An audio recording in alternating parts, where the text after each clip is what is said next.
Hello, everybody. I think it's time to start for us. Okay, we are happy to that Patty Toledo join us today, and of course, Oleg Nesterenko, managing editor in Game World Observer. Patty Toledo, head of creative community, PlaySense.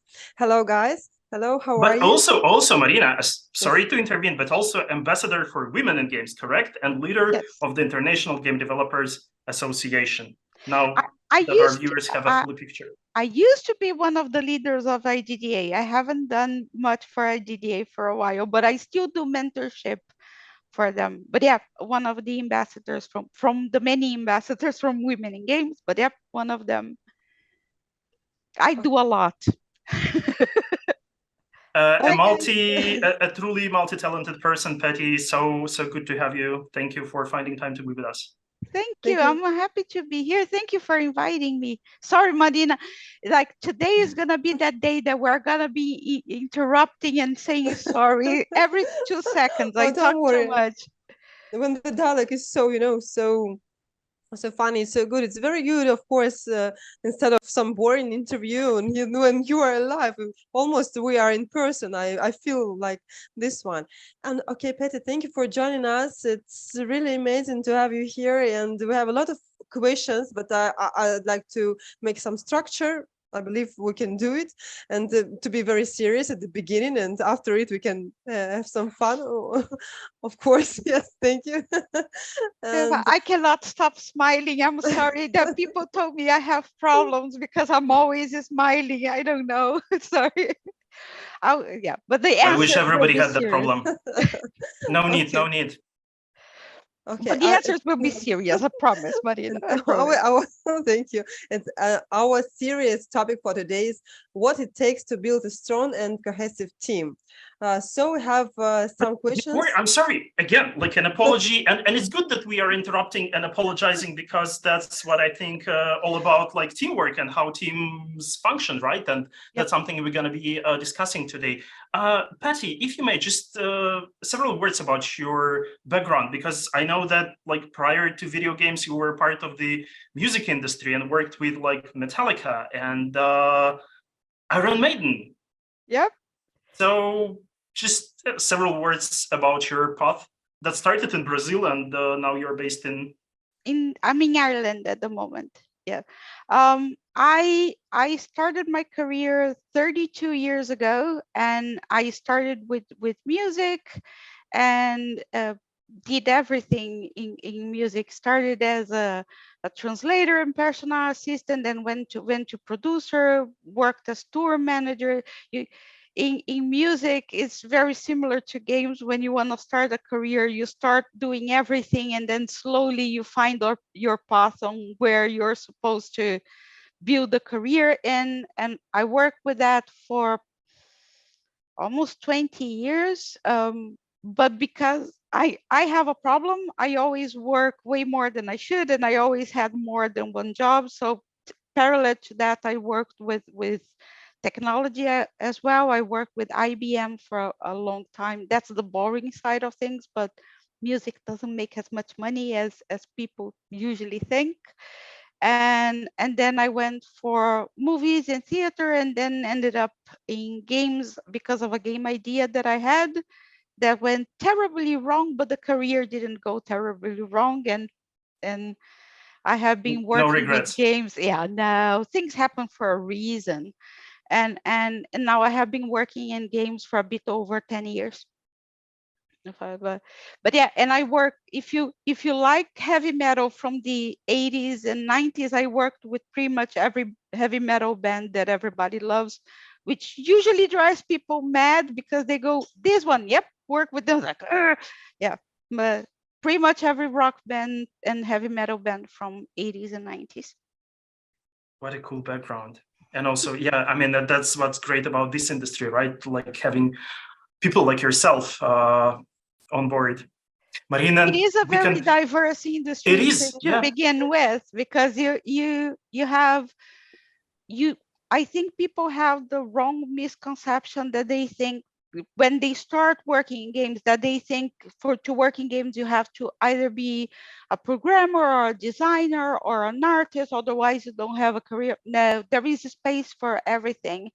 And if you know how to use your skills properly, it doesn't matter what is your background, you can get a career. I have friends that work in games and did psychology and well, marketing. There is a lot, and people that were completely out of the gaming industry and then found their way in. So you just need to find what is the hook for you to get in.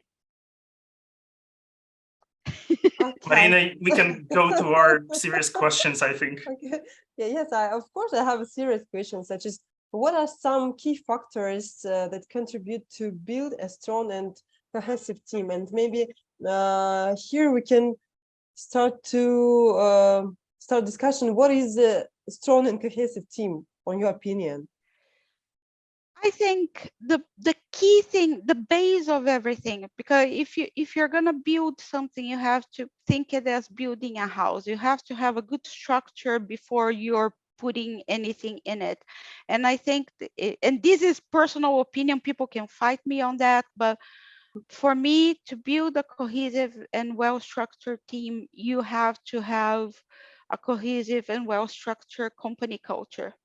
So it's kind of the laws of attraction. If you have an environment that is based on cooperation and collaboration at all times, and it's open communication, and people can really feel that they are not only well established in their skills, but also that they are valued in their point of view and ideas, then you're going to be able to attract people that fit in that culture, and you will have a very cohesive and collaborative team. I think that the biggest mistakes companies do is that they have this chaotic and sometimes toxic environment, and then they try to attract the superstars for that. But the superstars are not going to stay because they're I'm trying again not to say bad words, but uh, uh, uh, a negative environment will not allow things to grow. It will not allow people to talk. It will not allow uh, true opportunity of collaboration, and superstars won't last in that environment because they won't feel valued. They won't feel that they are growing as professionals and as people, and they will end up looking for something else. So what I would say is that is build an environment that allows what you want your team to do. And so if you want a positive team that will work hard but in the right way and will build great products, you have to have a positive environment where people can communicate openly and really feel valued in that environment. What do superstars have to do after studios, after listening to this interview, stop hiring them? Is there any space in the industry for superstars? Oh, there is always space in the industry from superstars, but I'm confused on why would studios not hire them? Right? It's I think and yeah, how can I put it again? Superstars are also of it's. I think we need to define what we are calling superstars, because if you had an amazing career in super big companies and you jumped around in a lot of companies, that doesn't necessarily mean that you are a superstar. It means that you have a lot of experience, but it all depends on the quality of that experience. I think superstars are super creative people that not necessarily had all the opportunities handed to them, but were able to create interesting opportunities for themselves. I think there is a misconception that people think that uh, opportunities are handled. Opportunities are not handled. You actually build them. You go after them. You create them yourself. I can say that you were talking about these super interesting career that I had, nothing was ever handed to me. I always went after things and built things and built my own path from scratch. And I think these things make people valued in the industry, not necessarily having the luck of working on in this or that company. And big companies can be toxic too. So people, like, where people work doesn't necessarily mean that they are going to be good fit for every company. But also to address another like terminology question, now that we've discussed what makes a cohesive team, you also mentioned company culture, which is something of an elusive term in itself. So I wonder, what in your opinion is company culture? Is it just a set of rules that people follow to feel rewarded and productive, or there is some like kind of an aspect of individuality, personality behind every company? I'd say PlaySense, for example. I think the best description that I found on company culture, and one that I love, is that company culture is the personality of the company. And because it is the personality of a company, it means there isn't a right or wrong way of doing it, and there isn't a set of rules that fit everybody.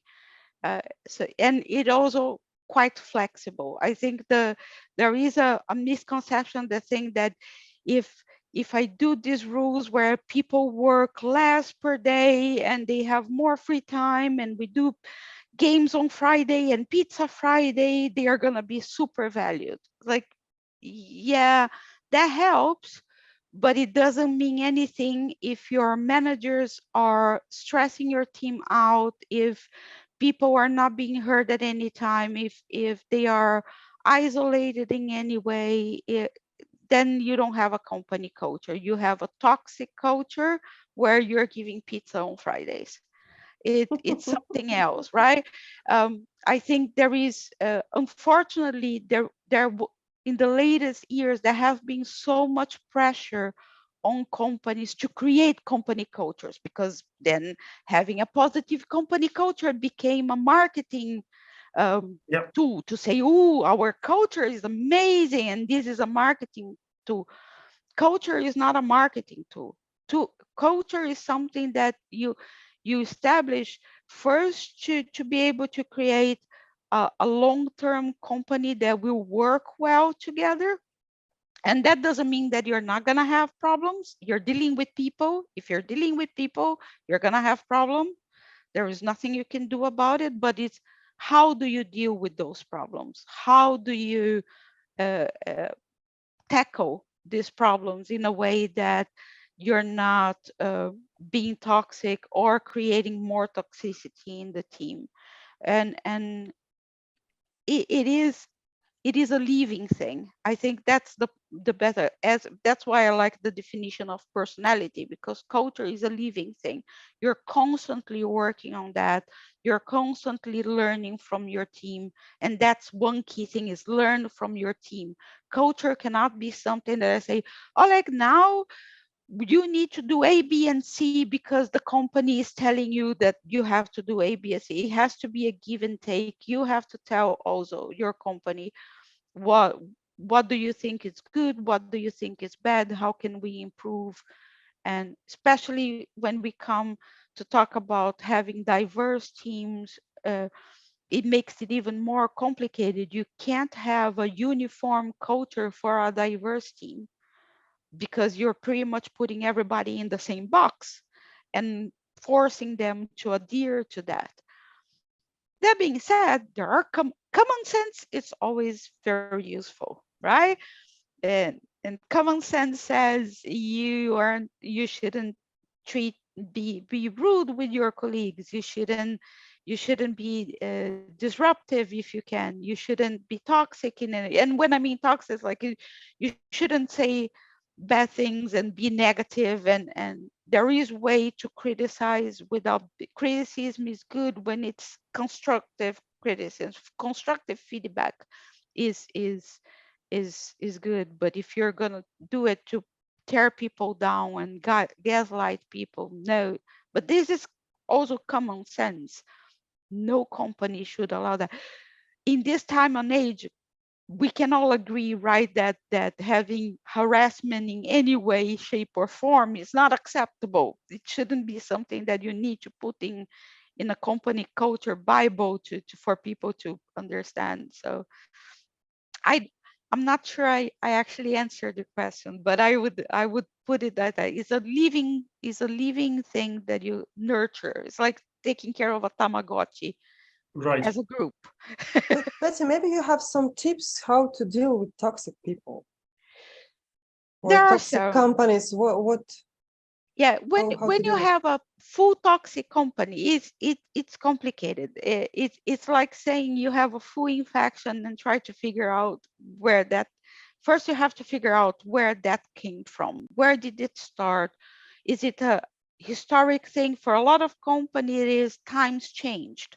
If you think when the gaming industry started, or even the IT industry started 30 years ago, 40 years ago, the times were very different. The culture was very different. The way women treated were treated was very different. The way uh, hierarchy was seen was very different. So one thing is to try to find what is the source. Is it historic? Is it personal? Are there bad apples in your group that are the people that are spreading that, or is it systematic? Because sometimes it's just that the workload and the systems that you're using in the company, they are creating this stress and this toxicity in the team. Once you find out what it is, the best way to approach to that is through communication and openness. There is the bad side of everything. Sometimes there isn't a way to fix things but to let go the people that are toxic.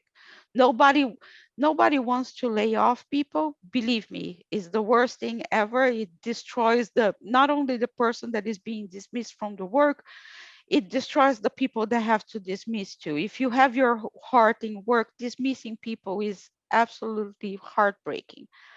But sometimes there is nothing you can do it's if it's not a fit, if it is if it was a mistake from the start to have that person in the group because it doesn't fit the group in any way. But you have to be very careful that the bad apples that you're putting out is not being put out just because these people don't agree with you. Sometimes it's just a question of sitting down and talking and trying to find the middle grounds that will allow you to work with people. um I can tell by experience. I haven't been in all situations ever in toxicity, but what I have seen is that a lot of times you have people that don't want to listen. So you have either leaders that didn't learn how to lead properly, and they really think that they can lead by saying, oh no, what I say is law and everybody else shut up and do what I want to do. And in this case, there isn't much you can do, especially if the leaders are owners of the company. But sometimes it's just people are frustrated, they don't understand why they are doing what they are doing, and that's coming out as toxicity. And if you can just sit down with them and understand the background, understand where the frustration came from. We are all human beings. Sometimes the frustration is just personal things that are accumulating and the person is not being able to deal with. Try to figure out what is the source of it, and then 90% of the time you are able to find solutions for that. Either the person is in the wrong team and they can work in some other project that will allow them to really express themselves, or they need a vacation and time to be able to deal with their personal problems and really restructure.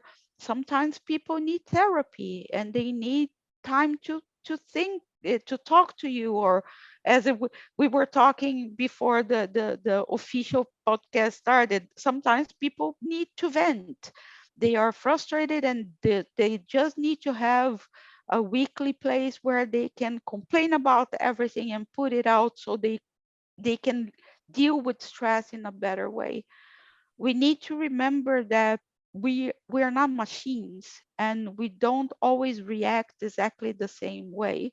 That's also why company culture cannot be a solid thing, that a box that you put everybody in. You need to be able to adapt to how people are acting. And the good side is that in the great majority of problems are really solvable by open communication and an open mind to deal with people and trying to really understand what is the background. And Patty, that place you mentioned where people can vent, do you see that place somewhere outside the company structure, or like ways should be incorporated within a business, allowing people to kind of vent that negative energy, be it using strong language or just expressing criticism? I have at PlaySense we try to create it internally, and no, most of the time the people can vent even with their own teammates, because the way we created the structure, it is people are allowed to give their opinion. They think something is not okay, they are allowed to say that. Again, common sense is being allowed to say that in a way that is respectful and not offensive to other team members if you're doing in a team environment. But also, if they really need to go to the offensive mode, they usually have me. they, I usually make the joke that I'm the team psychologist. People can come to me and also complain about things, and nothing is taken in record. It's just for people to vent. Um, one one thing I saw in most companies that I work with, because most companies don't have a structure inside of the company for vent, but you always have a colleague that you can vent to. You always have a teammate that you develop a deeper friendship with, that you can vent. The only advice I would give in that case is to make sure that what you're venting doesn't affect the other person. Make sure that who you're venting to, it's not going to be affected by what you're saying. You're, again, do not offend people on the process. And I feel that a good balance between venting inside the company and out is necessary. First, because when you are venting with someone that understands and is in the same environment, they can give you advice on how to deal with that better as well, because they know what you're going through. There's not someone external that will not understand anything. And when you can vent externally, also allows you to just put it out in a way in a way that is not necessarily related with work. Um, but yeah, I tend to vent with the closest colleagues. Bless them. but I notice also that the best company culture is, or the more open the team is, the least you need venting. So I needed a lot of venting with previous companies. I don't need as much venting in PlaySense, but I think because I can complain directly if I need to, which which helps. It's a blessing. It's a blessing. Being able to complain is like the biggest invention, I think, of the humankind. Yeah, and there are ways. I think it's an art. There are Yeah. ways of you to complain that is not going to offend anybody. And it doesn't mean that you don't like your work, and it doesn't mean that you are unhappy. Sometimes it just means, this meeting was annoying. You know what I mean? Like, it just means that. It means nothing. 5 minutes afterwards, you're done. But I also noticed that if you don't have the chance of venting at all, things can grow out of proportion. If you are forced to keep things in and not say anything and agree with everything all the time, eventually you will explode. And then the consequences are a lot bigger than just a 5 minutes venting. It might even mean that you're going to lose people in the team because they cannot carry on with that stress. Sometimes it can be difficult to explain your opinion to the people. And we have one comment in our chat that people have different take on what constructive and what is not, especially when people don't want to admit their fault. Especially across a diverse team, right? Especially across a distributed team. Yep, I agree with that. There is no exact science, but then there is the other side of things is, besides learning how to give constructive feedback, people need to learn how to receive constructive feedback too. Yes. It's a both way. And I think by experience, and again, there is no exact science. I'm not saying this is the recipe and it's magic, it's going to work forever. It doesn't. But one thing I notice is if you develop a relationship of care with people where you're also giving positive feedback to people, where you're also praising people for the good things they do, they are more open to accept the feedback when they need to change something. Imagine like that. If people come to you and say, this is bad, this is bad, this is bad, and even if you know that, yeah, it's bad, I need to make it better, after a while, you will start taking it to heart and say, nothing I do is right, because they keep pointing out the things I need to change. So how do I do this? But if you're talking to people, say, I really loved what you did with this presentation. This was really cool. Love this animation. Like this aspect was great. The only feedback I would give you next time is I would suggest you doing A, B, and C, and it would be even better. Just suggestion. If you don't want to take it, it's fine. It's just my suggestion to you. You're going to see people, because you already started from saying all the awesome things that the person did, the person will be way more open to accept the feedback. And remember, feedback as well as advice are suggestions. People can take it or they cannot take it, and that's fine. You are not responsible for other people accepting or not what you're saying, but you are responsible for the way you are presenting what you're saying. And people are way more open to suggestions than they are for criticism. So just try to play how you're gonna say things for everybody. And remember, nobody's perfect. So the same way that you're gonna give suggestions to other people, be ready to receive the suggestions back. And usually people will talk to you in the same tone that you talk to them. So if you come from a place of kindness, people will make an effort to come from the same place to you. I think it's great what you're saying about the place of kindness, and it's like absolutely essential. But I also remember talking to a guy from Activision. He previously was part of Activision, and then he joined a company based in Minsk. And I guess it's illustrative of how culture changes clearly. But he was so happy with how, after years of working at this huge US corporation, he came to a company based in Belarus, and how he was just able to be more direct without having to wrap every piece of criticism he had like in layers of consoling, right, of niceties.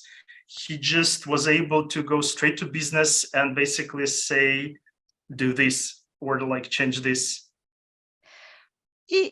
Like culture, and I'm talking about company culture in general plays a big part, but there is good and bad in both ways. Like I lived in Finland for over 8 years. Finnish people are very, very well known for being extremely direct and very honest. And depending on how you see it, it can also come across as extremely rude, depending on how you see it, right?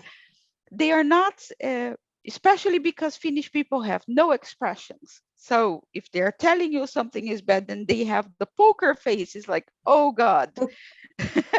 It takes you a good while to get things. But if this works all right, if you're talking about a certain local company where everybody understands that way of saying that people are direct. But if you're talking, for example, in PlaySense, we are a remote company and we have people from all over the world working, and then you have to have a standard. Like, it's the one thing that you have to have a standard, because you can't use, it's not fair if I use the card like, oh, I wasn't rude, I was direct, I am from Belarus, I can do that. It's like, no, you can't, because you have to also understand that the rudeness, even if the rudeness doesn't come in your head, like if you were not trying to be rude, but the other person saw you as rude, you should still be responsible for that in a certain way, with limits. It doesn't mean that you're gonna walk with on eggs with everybody and try to please everybody, because you will never please everybody. But a certain balance, especially on a diverse team, is necessary. That being said, there is a difference between coming from a place of kindness and being nice, and having to sugarcoat things because you are afraid of losing your job. And there are a lot of companies, the bigger the company, the more complicated this is. And there are a lot of really big companies that they go, oh no, I'm your boss, you cannot talk to me like that. So then it ends up that you have to wrap things in sugar over and over to be able to give your opinion. Otherwise you might lose your job. That's not a good culture to begin with. But you can tell the same direct feedback and not be rude if you really want to, right? There are ways of doing that. Even if you want to say, look, I don't think it, imagine a kid. If you tell a kid, no, this is shit, you can do it. Oh, sorry, I said a bad word. I lost the bet today, but this is not good, you cannot do it. The kid would never accept it directly. The kid would ask you 1,000 times, why, and or would cry, and because the way you're saying. But if you would tell a kid, look, it is not all right for you to do this because of A, B, and C, and you allow a space of dialogue and positive. It's arguing, but it's not arguing in the bad aspect of the word. You will get to a point where everybody is, even if not everybody agrees, everybody understands why those decisions are being taken. And in the end, that's what all that is asked for. Like, you don't need to agree with everything. And believe me, it is impossible to agree on everything, especially when you have a diverse company, and you don't want a company where everybody thinks exactly the same way. It doesn't work well either. But it is okay when you have informed decisions being taken and informed feedback being given, and with all the details that entitles.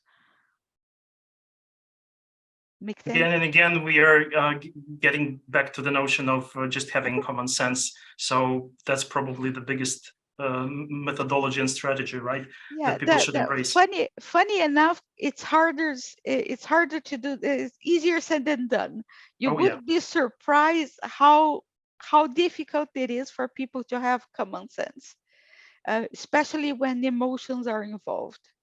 Like, it's very easy for us to come here and say, oh, common sense is the key. Yep, 100%.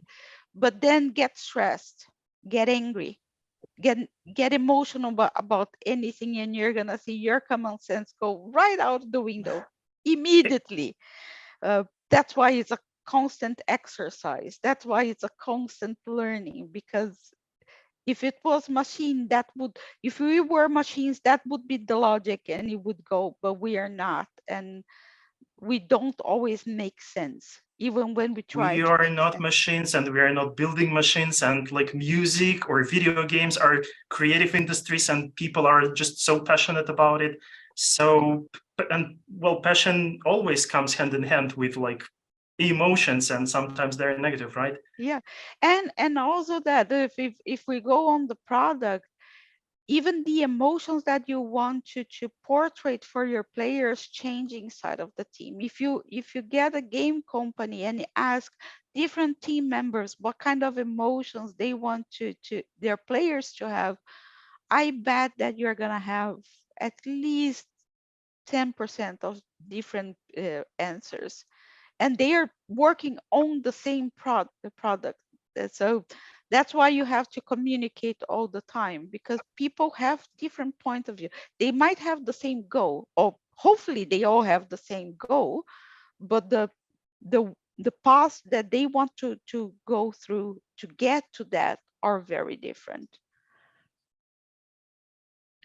Patty, this all your words are very, very difficult to implement in the life, because to be calm every time, to be not to be emotional, it's very, very hard. And how to become such an effective manager? What features of character do you need to develop, or maybe some courses of therapy? Not be so emotional, focus on empathy, all these things. How to do this one? Oh, if I give you the impression that that you can't have emotion, no, quite the opposite. Embrace it. That's how you're effective. The moment that you understand that you're dealing with emotional people and you are an emotional person and you're gonna make mistakes, that's when you start being in the path of success.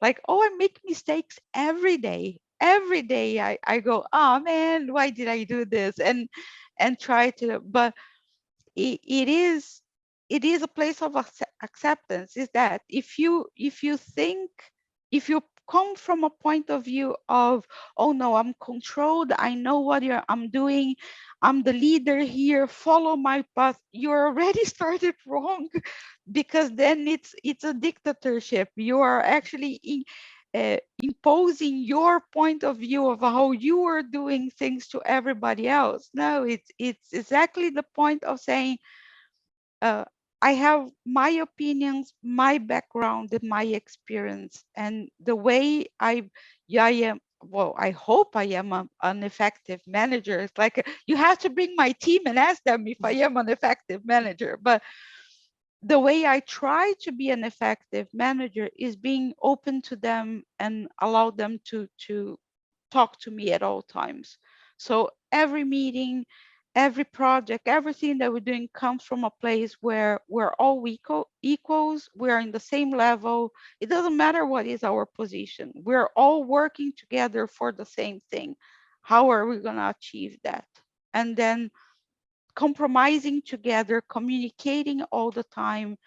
And sometimes we're going to have conflicts and we're going to deal with that. But we're going to, and sometimes I get frustrated, they get frustrated. That's also part of the deal, but is accepting that and facing that head first, not going, no, I don't get frustrated. I don't get stressed. Oh, yeah, I do. We have to.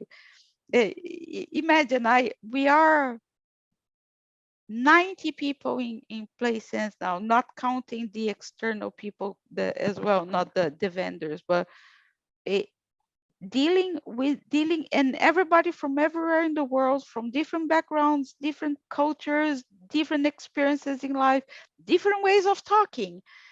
Like, even what I'm saying, they all communicate from a place of kindness. How does that look like? It's very different from person to person, because the place of kindness is in your head. You might be thinking that you're doing this in the super nice and relaxed way, and suddenly, for me, you look like you're screaming, like, oh god, okay. It is an openness. I think that's the part that start when you're open to accept that you're not perfect, nobody's perfect, and you're building things together, and you're gonna make mistakes along the path. I think the best metaphor that I can use for that, it's a marriage. Have you ever seen a couple that love each other deeply, but how much they fight? Because everybody has emotions, and everybody has a lot inserted on that relationship. A company is not as emotional as a marriage, because, well, it's not you're not 24/7 with the same person. Get to that, thank God for that. but it's very similar to friendships, and to a long-term relationship. You're constantly working on things, you're constantly making it better, and you're just constantly talking. That's why I am like I am. I'm constantly talking and listening to people, hopefully listening as much as I talk, which I sometimes don't think I do. You want to know, like, what is my biggest mistake? Is that I talk too much, but uh, besides that, I try to listen to Appropriate for an people. interview, at least. Yes. Yeah, but it's an exercise for me as well. Sometimes I'm just not like shutting myself and allowing other people to do, and listening. One thing that helps a lot is learn how to read body language. Mm. A lot of people will tell you a lot more about themselves than their mouth will. Again, Learn kind of how. tricky with the Zoom conversations, right? At least. Oh, I actually find it easier, Hmm. because especially if you're talking for a long time. If it is a 5-minute conversation, it might be harder. But if you're talking to people for a long time, and they tend to think, because you are in Zoom, that not everything is in there, but you learn like facial expressions and how people move and what people do. You can get quite a lot out of it. Especially if you're working with people constantly, you start seeing some mannerisms and some things. It's not an exact science either, so but I spend a lot of time uh, observing people and trying to know how they act, and learning from them, because you can also learn when you're observing people. You can learn good and bad things. You can learn what are the triggers for certain people. So you can learn what are the things that that will irritate that person, and you can either try to avoid it if it is possible, or try to deal with it knowing that that person will be irritated by that. So you start preparing to mitigate that in a certain way. And you will also learn what are the triggers that will make that person extremely happy, and you can balance that. Like we game companies, well, companies in general, any company are not in the business of pleasing people all the time. It's impossible to make, especially when the team is big. It's really hard to make people happy all the time, but it helps to balance things so nothing is too stressful, and there are like clear moments of happiness on that environment. so I so recently I recently heard another cool family metaphor about a mother, how the mother does not always understand what their baby wants, right? mm, Especially if it's just like a toddler, like several months old. But what's sufficient, at least, is that she tries to come up with ways to make them happy. And it's in line with what you're saying about like always at least trying to achieve a balance, even if you are fully aware that you will never get there 100%, but being there and at least working on that, even if failing, that's in itself already kind of satisfactory to both sides, employees and yeah, managers.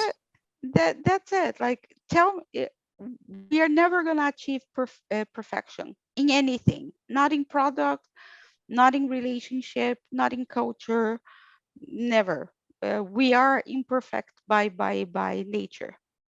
But what you can try to achieve is a balance where trying to achieve harmony in a certain way, knowing that you will have moments of crisis, because that's part of life. You have people have crises in their personal life, and they will have crises in their business life as well. But is trying to find balance at all times.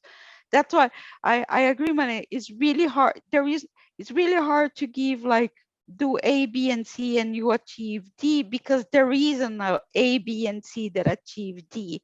I can give you a recipe of what we use in PlaySense, but that won't necessarily work for anybody else, because we are a very defined group of people, like with very different cultures and very different background. And another company will have other set of people with even more diverse cultures and backgrounds. And so the only recipe I can give you that is like it works for everybody is communication. Talk, talk, talk. And what I tell everybody that I mentor is, do not be afraid to speak your mind, because what is the worst that can happen is for you to lose your job. Okay, if you talk nicely and you are honest and polite and you lose your job, that's not a job that you wanted to have to begin with. If you are punished for being honest and if you're doing this in a polite way, like human beings talking here, right? Like we're not offending each other. We might agree or disagree on some opinion. If you cannot do that without being dismissed of your job, be happy that you're being dismissed of that job, because that's a horrible job to be in. Like a normal good company will allow you to at least express yourself, and they will explain to you why they can help you or why they can't, right? Like sometimes it's a situation where there's nothing they can do. That's the project, we need to do this, but you have to be allowed at least to be honest and talk about your problems or what is going on, right? So communication at all times, and don't be afraid to and uh, going back to what Marina asked, is the best way to be polite and to control your emotions is to do that every day. If nothing gets accumulated, if you're able to every day tell if there is something wrong or not, like of course don't become that person that only complains all the time. Remember to say good things as well, but if nothing gets bottled in, the chance of you exploding is a lot smaller, because you're dealing this in daily basis.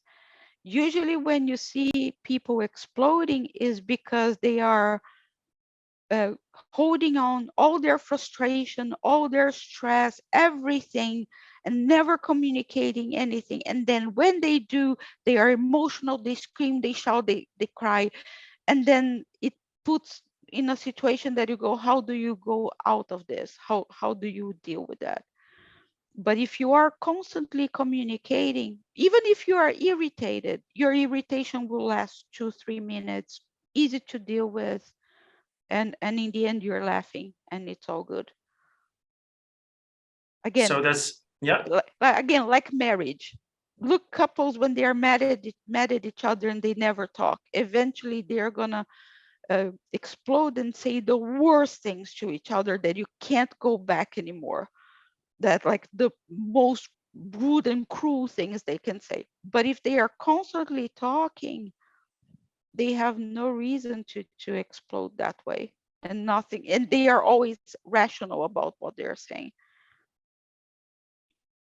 Just we might have like enough time to maybe discuss conflicts, right? Because as much as it's possible and actually within reach to prevent conflicts, they will still happen, right? And again, since we are so persistent today with like family metaphors, it's actually a sign of a healthy relationship. If people every now and then, not all the time, but fighting is human, right? Mhm. So any words of advice, be it from your experience as a human being or as a professional?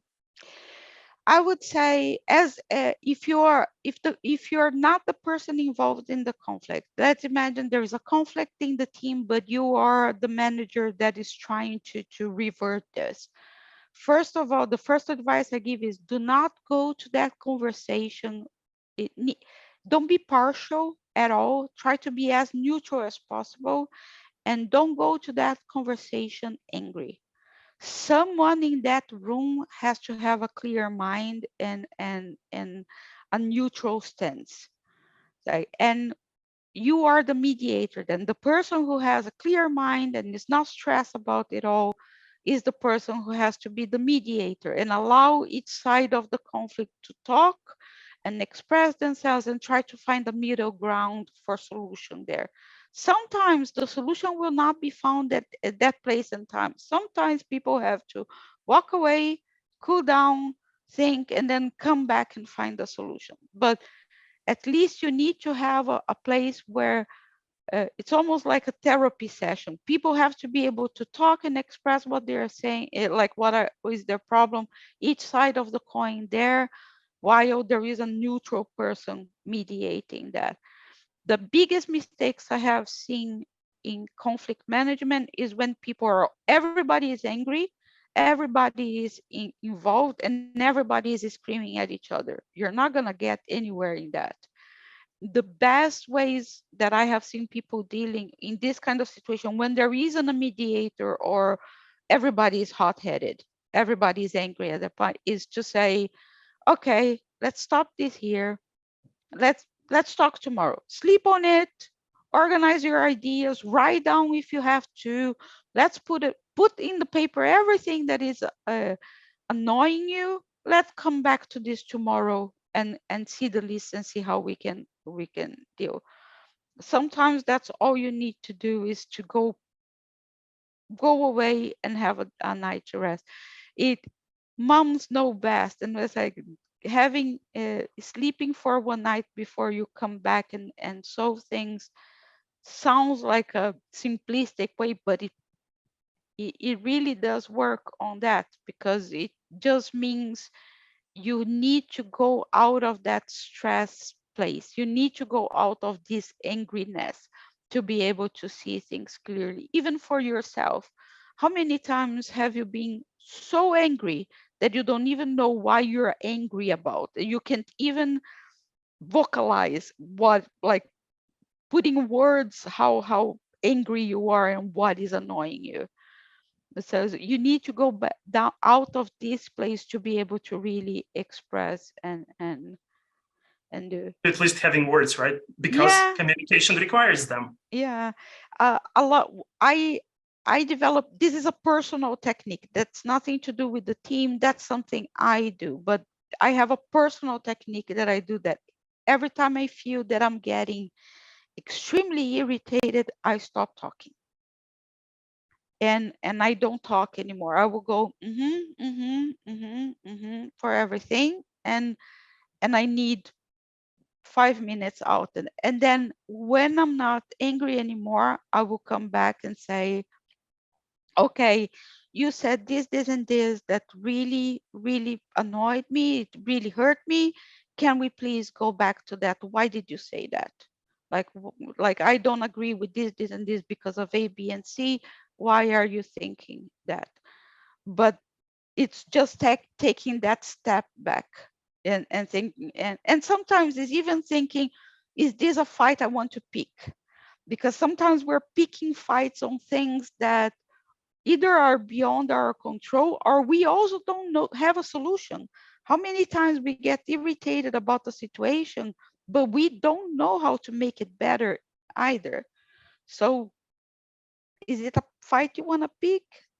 Is it worth picking, or is it worth just taking a step back and cooling down and then trying to find a solution that you feel more comfortable with? I like it how we are back to where we started about having a cursing and screaming room, hopefully, ideally next to your office. Yep. Where you could just go to companies can have this solution. Let's have a room where you like a Greek room. You can break plates or scream, and it's a soundproof room, and you can do like. Believe me, that would work. It's not by accident that a lot of companies, they try to do game rooms and other things, because sometimes you just need to get out of the situation, cool down, and then be able to come back. I'm not a genius. It's there. After this conversation, I think I might just have achieved like a higher level of Zen.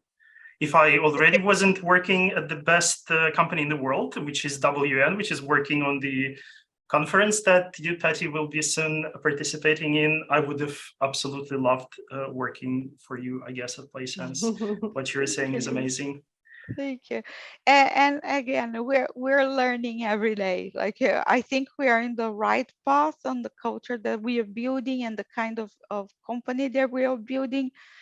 We are learning every day. We're improving every day. Like if you guys left this with the impression that, oh, perfect, no, we're working on this every day, and I think that's why it's so exciting, is because we're going in the right direction, but we still have to be vigilant every day and try to find this balance, because it's so easy to also deviate from this and fall into whatever is easier to do, because having a good company culture is not easy at all. It's a lot easier to go in the comfortable path, but it's nice when you can when I can exercise every day when I try teaching people, right? Like it makes more sense when you can try to exercise it as well. Marina, any last minute questions? No, I have no questions. I just want to say thank you for you, Patty. It was really amazing, super nice, super positive interview, and a lot of thoughts to have a rest, to think about it. And thank you for joining us. My pleasure. A small announcement, though. Small announcement, because Patty Toledo will return on June 7th in person, in the flesh, at our event in Istanbul with another great talk, which is called Maximizing Organizational Success Through Effective Culture Development, Practical Approaches and Key Learnings, which already sounds like a PhD worth of wisdom, right? So make sure to not to miss that talk. It's going to be an interesting one, because it's just to tease you guys, is that people talk about company culture and how good it is for the teams, and I know a lot of CEOs and CFOs and COOs go, oh, company culture. They don't think they think it's something that they're forced to do. So I want to discuss how having all this in place can make you make more money, which is what they want to do. So why not talk about company culture from the point of view of productivity and connection and financial part of it, so people can be more successful. And that's the mindset that I came to that. So convince your CEOs to have a better company culture by saying you're going to make more money out of it if you do it right. If we are ever to advertise this talk online or your future talk, I would just make a short clip out of that conversation when you say company culture, and people would be absolutely intrigued to see that. Well, that's gonna be the meme of the century, oh man.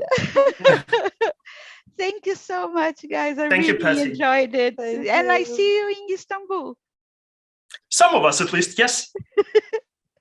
See you. Talk to you. Thank you. Take care. Thank you. Bye.